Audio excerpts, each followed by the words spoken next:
तो मूवी के स्टार्ट में सुजुकी फैमिली दिखाई जाती है जिसमें 4 फैमिली मेंबर्स होते हैं जो कि टोक्यो में एक स्मॉल अपार्टमेंट के अंदर रहते हैं। बच्चों के फादर का नाम सुजुकी होता है जो कि टीवी देखने में बहुत गुम नजर आता है, जबकि उसका बेटा और बेटी फोन यूज करने में काफी बिजी नजर आते हैं। पूरी फैमिली टेक्नोलॉजी पे इतना डिपेंडेंट हो चुकी है कि अब एक दूसरे को टाइम देना जरूरी ही नहीं समझते। एक दिन जब सुजुकी उठता है तो देखता है कि उसका अलार्म क्लॉक काम नहीं कर रहा, जिसकी वजह से वो ऑफिस से भी लेट हो जाता है। वो बाहर आके तैयार होते हुए अपनी वाइफ से पूछता है, फिर उसकी वाइफ उसे बताती है कि कुछ देर की लोड शेडिंग है क्योंकि बिजली पे चलने वाली कोई भी चीजें काम नहीं कर रही। इनकी बेटी यूं ही उठती है और देखती है कि उसका फोन तक नहीं चल रहा। उधर सुजुकी इलेक्ट्रिसिटी कंपनी को कंप्लेन करने के लिए कॉल करता ही है। तब उसे पता चलता है कि सेल फोन के साथ साथ लैंडलाइंस भी काम नहीं कर रही। अब बच्चे भी स्कूल के लिए तैयार हो जाते हैं। एलिवेटर के पास जाकर वो देखते हैं कि काफी ज्यादा क्राउड उधर ऑलरेडी वेट कर रहा है, जिसपे ये सब कुछ देर वेट करते हैं, लेकिन फिर पता चलता है कि पावर आउटेज की वजह से एलिवेटर भी काम नहीं कर रहा, जिसपे ये सब नीचे जाने के लिए स्टेयर्स को यूज करते हैं। पूरे शहर में पावर आउटेज की वजह से ये सब काफी परेशान हो चुके थे और हर कोई यही सोच रहा था कि आज तक तो ऐसा नहीं हुआ, तो फिर आज ऐसा क्यों हो रहा है। सुजुकी ऑलरेडी लेट हो चुका है। वो ऑफिस जाने के लिए ट्रेन स्टेशन पे पहुंचता है, लेकिन पावर आउटेज की वजह से ट्रेन भी नहीं चलती। अब हम देखते हैं कि सभी बस से जाना तो चाहते हैं, लेकिन इलेक्ट्रिसिटी और तेल से चलने वाली सारी चीजें बंद हो चुकी थी। इधर इसका बेटा गेंजी बाइसाइकिल पे जा रहा होता है और वो देखता है कि सिटी में कोई भी व्हीकल काम नहीं कर रहा। उल्टा लोग गेंजी को बाइसाइकिल पे देख के काफी लकी समझते हैं। सुजुकी भी फाइनली ऑफिस पहुंच चुका होता है और ऑफिस पहुंचकर वो देखता है कि ऑफिस का दरवाजा नहीं खुल रहा, तो कुछ लोग मिलकर इस ऑटोमेटिक डोर को तोड़ देते हैं और अंदर चले जाते हैं। लेकिन अंदर जाकर वो और भी ज्यादा डिप्रेस हो जाते हैं क्योंकि कोई भी कंप्यूटर काम नहीं कर रहा, क्योंकि पूरे शहर में पावर आउटेज हो चुकी है। इधर सुजुकी की वाइफ भी अपनी फ्रेंड से पावर आउटेज के बारे में बात कर रही होती है। फिर वो ग्रोसरी स्टोर जाती है और वहाँ पर वो देखती है कि लोग पानी और फूड को स्टोर कर रहे हैं, और ये भी बिल्कुल वैसा ही करती है। किसी भी मशीन के ना काम करने की वजह से कैशियर अनाउंस करता है कि वो सिर्फ कैश ही लेंगे। लोग जल्दी से एटीएम मशीन की तरफ भागते हैं, लेकिन उनकी ये कोशिश नाकारा चली जाती है क्योंकि एटीएम मशीन तक काम नहीं कर रही।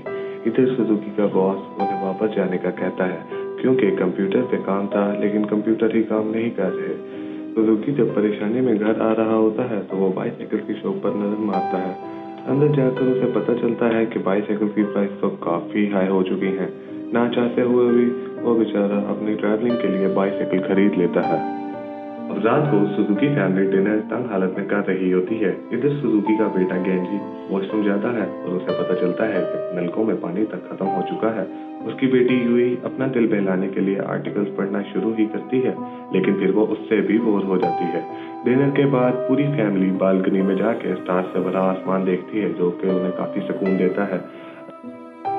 असल में ये लोग एक दूसरे के साथ काफी देर बाद वक्त गुजार रहे होते हैं, जिसे ये खूब सारा एंजॉय भी करते हैं। अब पावर आउटेज को 3 दिन गुजर चुके हैं और सुजुकी फैमिली की हालत बहुत खराब हो चुकी थी। इलेक्ट्रिसिटी न होने की वजह से लोगों का लाइफस्टाइल काफी खराब हो चुका था। हम सुजुकी को उसके ऑफिस में देखते हैं और वहाँ उसका सीनियर उसे बताता है कि आज से आप लोगों को ऑफिस आने की जरा भी जरूरत नहीं, जब तक कि ये पावर आउटेज का मसला ठीक नहीं हो जाता। यानी कि जब तक कि इलेक्ट्रिसिटी नहीं आती, कंप्यूटर नहीं चलेंगे, तो इन लोगों का काम पे आने की जरूरत ही नहीं है। अब ये सुन के सुजुकी बहुत परेशान हो जाता है और कहता है कि अगर हम काम पे नहीं आएंगे तो पैसे किस तरह कमाएंगे, क्योंकि हमने अपने बच्चों को खिलाना पिलाना भी तो है। उसकी ये बातें सुन के उसका सीनियर कहता है कि ऐसी हालत में तो हम ज्यादा देर तक टोक्यो में नहीं रह सकते, क्योंकि इन हालात की वजह से हर चीज की शॉर्टेज हो जाएगी, और जो कि हम देखते हैं कि लोग इसकी वजह से शहर छोड़ना शुरू भी कर देते हैं। सुजुकी भी कुछ ऐसा ही करना चाहता है। अब पावर आउटेज को 7 दिन हो चुके हैं और इलेक्ट्रिसिटी भी शहर में नहीं है। सभी ग्रोसरी स्टोर्स, ऑफिसेज और स्कूल्स बंद हो चुके हैं। इन खराब हालात की वजह से लोगों को शहर छोड़ता देख सुजुकी फैमिली भी शहर छोड़ने का फैसला करती है।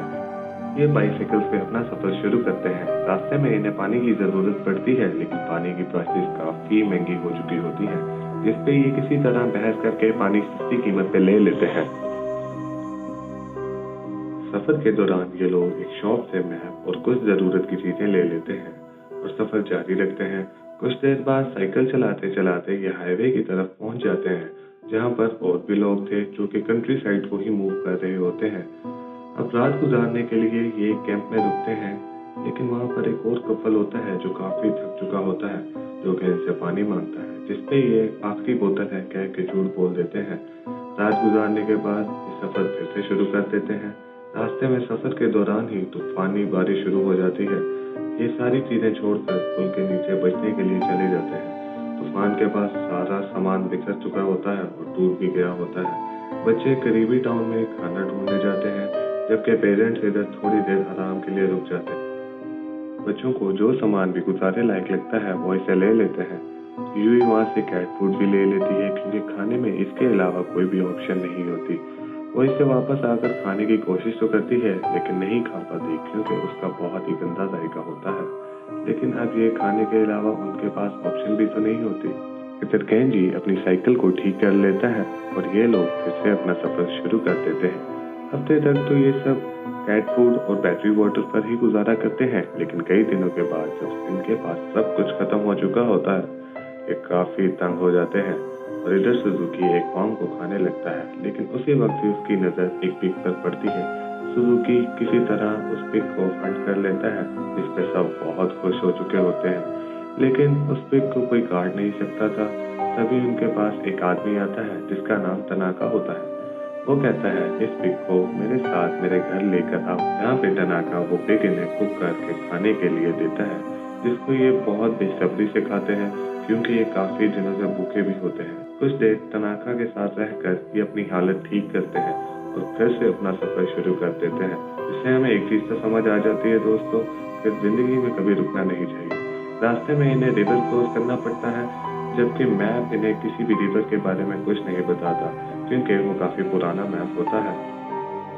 अब ये लोग अपने लिए लकड़ियों से एक छोटी सी बोट बनाते हैं ताकि रिवर को क्रॉस कर सके। सारी फैमिली रिवर क्रॉस कर लेती है, लेकिन बाइसाइकिल तो पीछे ही होती हैं, तो गेंजी और सुजुकी साइकिल्स लाने वापस जाते हैं। वो बाइसाइकिल्स को ला ही रहे होते हैं कि बारिश काफी तेज हो जाती है, जिससे सुजुकी अपना कंट्रोल लूज कर देता है और वो डूब जाता है, जिससे ये सब काफी दुखी नजर आते हैं। ये सफर को दोबारा स्टार्ट करते हैं, लेकिन अब इनके पास बाइसाइकिल्स भी नहीं होती। ये चलकर अपने गांव की तरफ जा ही रहे होते हैं कि इनकी मदर पर डॉग अटैक कर देते हैं। उस अटैक के रिजल्ट में उसकी मदर ट्रैक से नीचे गिरती है और उसकी टांग टूट जाती है।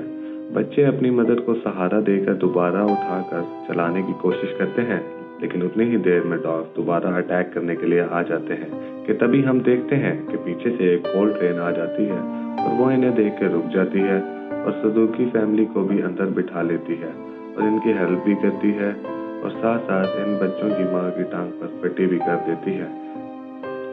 नेक्स्ट सीन में हम सुजुकी की बॉडी को देखते हैं, जो कि दरिया के किनारे पड़ी है, बट लकीली सुजुकी बच जाता है और वो चलना शुरू करता है, लेकिन उसके पैर उसका साथ नहीं देते और वो पास खड़े ट्रक पर ब्रेक लगा लेता है कि तभी हम देखते हैं कि वही ट्रेन इसके पास से दोबारा से गुजरती है और सुजुकी अंदर बैठे लोगों की अटेंशन पाने के लिए एक स्मोक टॉर्च का यूज करता है। आखिरकार ट्रेन पे रुक जाती है और वो सुजुकी को अंदर ले लेते हैं। हम देखते हैं कि सुजुकी अपनी फैमिली के साथ फिर से रीयूनाइट हो जाता है, जिससे सारी फैमिली काफी खुश नजर आती है।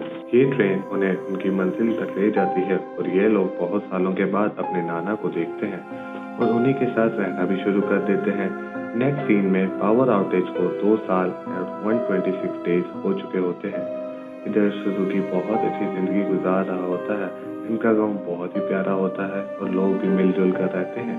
पर तभी एक दिन सुजुकी का अलार्म काम करने लगता है और हम देखते हैं कि सभी बाहर आ जाते हैं और देखते हैं कि इलेक्ट्रिसिटी वापस आ जाती है। सभी हैरान भी थे कि इलेक्ट्रिसिटी की आने और जाने की वजह क्या ही हो सकती है। सुजुकी की फैमिली भी दोबारा से टोक्यो में शिफ्ट हो जाती है। कुछ लोगों का कहना था कि सूरज की शुआओं की वजह से ऐसा हुआ और कुछ लोगों का ये भी कहना था कि ये एक टेररिस्ट अटैक हो सकता है, लेकिन सच्चाई क्या थी ये बात कोई भी नहीं जानता। मूवी के एंड पे उन्होंने इस पावर आउटेज की वजह से कुछ चीजें तो जरूर सीख ली थी कि किस तरह हम छोटी छोटी ब्लेसिंग्स को नजरअंदाज कर देते हैं, और ये भी कि सारी चीजों के साथ साथ फैमिली के साथ वक्त गुजारना भी सबसे ज्यादा जरूरी होता है, जो कि पहले हर वक्त फोन पे और टीवी में मसरूफ होते थे, लेकिन मुश्किल वक्त आने पर एक दूसरे के साथ मजबूती से खड़े हो गए। और इसी के साथ ही ये मूवी एंड होती है।